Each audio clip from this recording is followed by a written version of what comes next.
Well, in the run-up to the election, there were a lot of flaws in the process, and we kept drawing attention to them. And it's like the Electoral Commission was adamant to our call, but on election day, we saw exactly what happened. This is the most incompetent election we've had.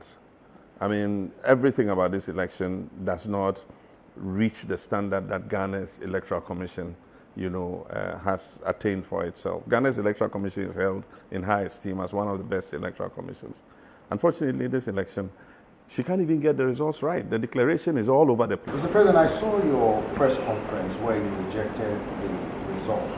So with this rejection, what are you going to do to make your case to the people of Ghana? Since you said they voted for you, how are you going to convince them that you won the election? Well, we know we did, and we are currently doing a forensic audit of all the constituencies.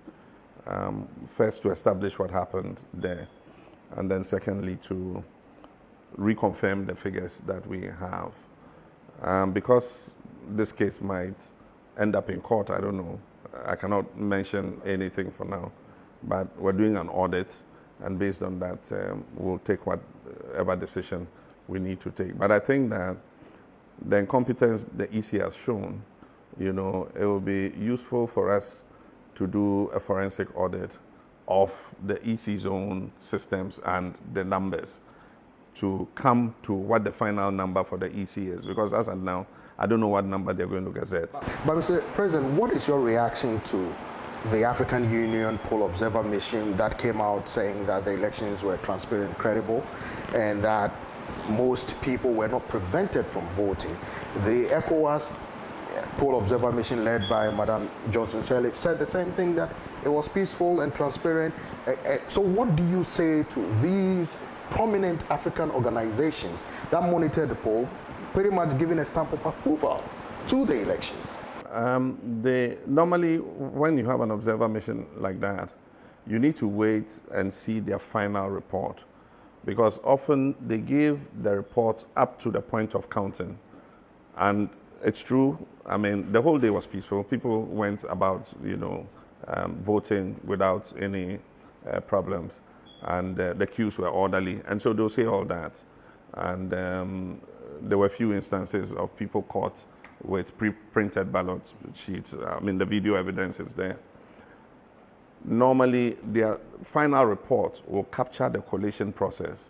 And so this report does not capture the collation process. And a lot went wrong with the collation process. Mr. President, 4 years ago, when you lost the election, you handed over peacefully. I was here in Accra when you held a news conference that you had called then opposition leader Nana Addo Dankwa Akufo-Addo to concede. People are saying you have proven that you are a true Democrat. They said, why are you not doing the same thing now?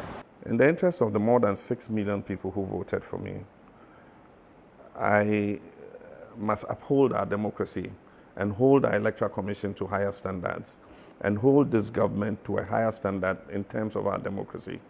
I mean, the way they've conducted this election, the government, President Akufo-Addo, and the Electoral Commission, is a dent to our democratic credentials as a government.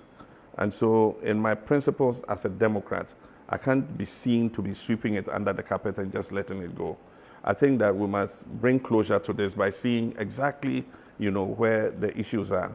And I mean, if an independent audit is done by the EC, we bring somebody in to crunch the numbers, do an independent audit. If I lost, why not? I mean, I'll be the first to concede and walk away.